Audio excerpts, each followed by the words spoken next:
اور کریم کی تعریف عرض کرتا رہتا ہوں. کریم کس کو کہتے ہیں؟ ایک شخص نے دیکھا کہ ایک ایمسٹری پاس ہے یا فلاں قابلیت ہے یا فلاں اس میں صلاحیتیں ہیں، اس لحاظ سے اس نے اس کو نوازش کر دیا، کچھ مہربانی کر دیا.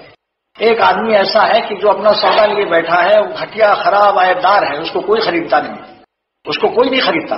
ہر آدمی اس کو دیکھ تو بھائی کیا سودا لیے بیٹھا ہے، وہ بیچارہ مایوس پڑا ہوا ہے، ہائے میرا کھوٹا سودا کا کوئی خریدار نہیں، مایوسی میں ہے، حالت ناامیدی غم میں مبتلا ہے.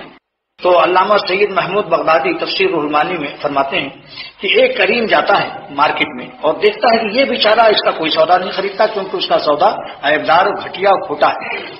اس کی مایوسی اور غم کو دیکھ کر وہ سمجھ جاتا ہے اور کہتا ہے کہ بھائی لاؤ تم اپنا سودا مجھے دو، ہم تمہارا عیبدار سودا خریدتے ہیں.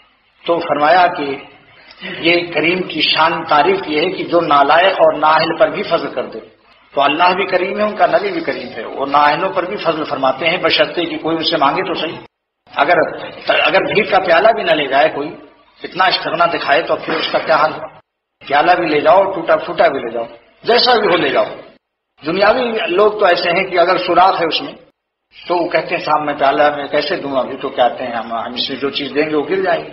لیکن اللہ تعالیٰ اور حضور صلی اللہ تعالی وسلم کی شان ایسی ہے کہ ان حضرات کے معاملے میں تو بس کچھ پوچھیے مت. یہ ایسے کریم ہیں کہ ان کا پاس اگر کوئی پہنچ جائے تو محروم نہیں رہتا.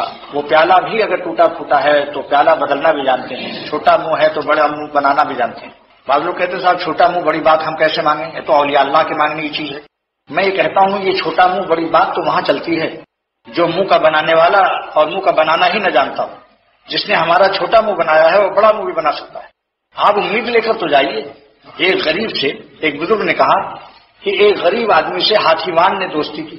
تو اس نے کہا صاحب آپ دوستی تو کر رہے ہیں مجھ سے، مگر میں تو بہت غریب ہوں، میرا دروازہ چھوٹا سا ہے، آپ جب آئیں گے تو ہاتھی پہ چڑھ کے آئیں گے، دروازے میں کیسے گھسیں گے؟ تو اس فیلوان نے کہا کہ میں ہاتھی جب رکھ سکتا ہوں اور مجھے اللہ تعالیٰ نے بہت ہی نوازا ہے، راجا ہوں تبھی تو ہاتھی رکھتا ہوں. تو میں جس سے دوستی کرتا ہوں اس کا دروازہ خود بڑا بنا دیتا ہوں.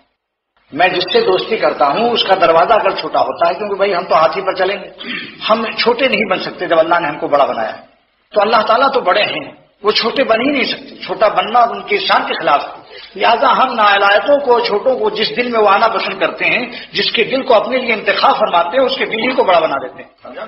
اس کے جو دل پر ہم ان کا کرم دیکھتے ہیں تو دل کو بے جم دیکھتے ہیں. اللہ تعالیٰ اس قلب کے اندر عظمتیں اور بلندیاں، اخلاقی بلندیاں اور نہ جانے کیا کیا عطا کر دیتے ہیں کہ آسمان اور زمین کی گردشیں اس کے قلب کے ولی اولیاء اور انبیاء کے قلوب کے سامنے حقیر اور چھوٹے ہیں.